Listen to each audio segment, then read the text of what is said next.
ketika di sekolah minggu.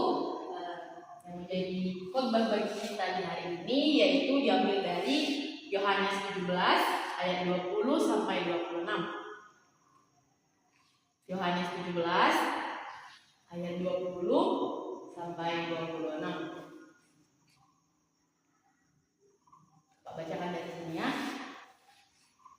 Dan bukan untuk mereka ini saja aku berdoa, tetapi untuk orang-orang yang percaya kepadaku oleh pemberitaan mereka, supaya mereka semua menjadi satu, sama seperti Engkau ya Bapa di dalam aku dan aku di dalam Engkau, agar mereka juga di dalam kita, supaya dunia percaya bahwa Engkau lah yang telah mengutus aku.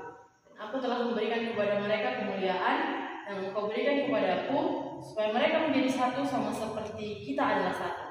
Aku di dalam mereka dan Engkau di dalam aku, supaya mereka menjadi satu agar dunia tahu bahwa Engkau yang telah mengutus aku dan bahwa Engkau mengasihi mereka sama seperti Engkau mengasihi aku.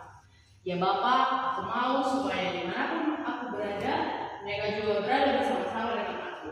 Mereka yang telah Engkau berikan kepadaku, agar mereka memandang kemuliaan-Ku yang telah Engkau berikan kepadaku, sebab Engkau telah mengasihi aku sebelum dunia dijadikan.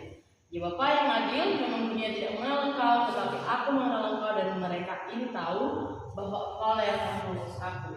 Dan aku telah memberitahukan nama-Mu kepada mereka, dan aku akan memberitahukannya supaya kasih yang Engkau berikan kepadaku ada dalam mereka dan aku di dalam mereka. Demikian firman Tuhan. Adik-adik sekolah minggu, nats kita pada hari ini adalah doa Yesus ketika Ia di Taman Getsemani sebelum Ia ditangkap. Doa ini memiliki inti agar murid-muridnya tetap bersatu dan tidak saling bertengkar dan saling mengasihi. Tahu nggak adik-adik kalau selama pelayanan Yesus itu murid-muridnya itu tuh anak-anak muda, anak-anak remaja. Jadi kalau misalnya kalian punya anak atau orang di rumah yang masih umur 15 tahun, 16 tahun, 17 tahun, 18 tahun, pasti mereka sering bertengkar kan? Iya Kak? Enggak. Iya, pasti sering bertengkar. Nah, maka di sini Yesus mendoakan, walaupun aku ditangkap nanti, buatlah mereka saling mengasihi, buatlah mereka tetap bersatu, jangan bertengkar. Itulah inti daripada doa ini. Selain untuk murid-muridnya, Yesus juga berdoa untuk orang-orang percaya. Bayangkan Tuhan berdoa untuk kita. Tuhan berdoa untuk kita yang notabene-nya kita adalah manusia dan Dia adalah Tuhan. Dan ini ditujukan untuk seluruh umat percaya di dunia. Jadi bukan hanya murid-murid, bukan hanya orang Kristen, tapi orang yang percaya namun bukan Kristen juga didoakan oleh Yesus. Nah, Yesus ingin semua orang percaya bersatu seperti Ia bersatu dengan Allah. Adik-adik tahu nggak Tritunggal apa? Tidak Kak. Nah, Tritunggal itu Allah Bapa, Allah Anak, Allah Roh Kudus. Nah, kalau misalnya ada yang bertanya kayak gini, yang tiganya Kak Tuhannya orang Kristen? Enggak ya, bukan. Jadi Tritunggal itu maksudnya seperti pohon, misalnya pohon rambutan, kan ada pohonnya, ada daunnya, ada buahnya. Nah mereka itu tiga benda yang berbeda, namun mereka itu sama-sama rambutan.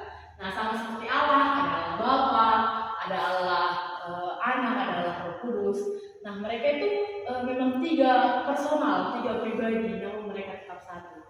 Maka itulah yang menjadi tujuan Yesus untuk mendoakan orang-orang percaya itu agar mereka terus menjadi satu dalam Dia seperti Dia satu dengan Allah Bapa dan juga Allah Roh Kudus.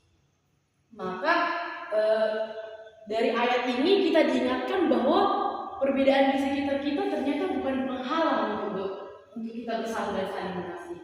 Orang-orang Kristen adalah orang-orang yang berbeda satu sama lain. Kita tidak semua berasal dari orang Batak atau semua berasal dari orang Jawa, namun berbeda-beda. Sehingga Yesus ingin bahwa di dalam perbedaan ini kalian tetap bersatu gitu. Jangan ada pertengkaran. Demikian juga ketika di rumah mungkin adik-adik sekolah minggu ada yang bertengkar karena berbeda pendapat, bertengkar karena berbeda keinginan. Pasti semua pernah kayak gitu kan? Iya, semua pernah kayak gitu. Namun ayat ini mengingatkan bahwa walaupun kita berbeda pendapat, kita berbeda keinginan, kita harus tetap saling mengasihi dan terus bersatu. Nah, kalaupun ada perbedaan, perbedaan itu dibicarakan baik-baik. Jangan langsung cubit atau pukul, enggak. Perbedaan itu dibicarakan baik-baik, lalu dilihat apa yang bisa yang menjadi kesepakatan bersama. Nah, janganlah perbedaan itu mendatangkan permusuhan. Seperti khotbah sekolah minggu lalu dikatakan aku ingin menjadi anak yang bijaksana. Apakah permusuhan itu sikap dari seorang anak yang bijaksana? Tidak, Kak. Tidak. Nah, sebagai seorang anak sekolah minggu yang bijaksana, maka kita harus tetap bersatu dan terus menghargai perbedaan.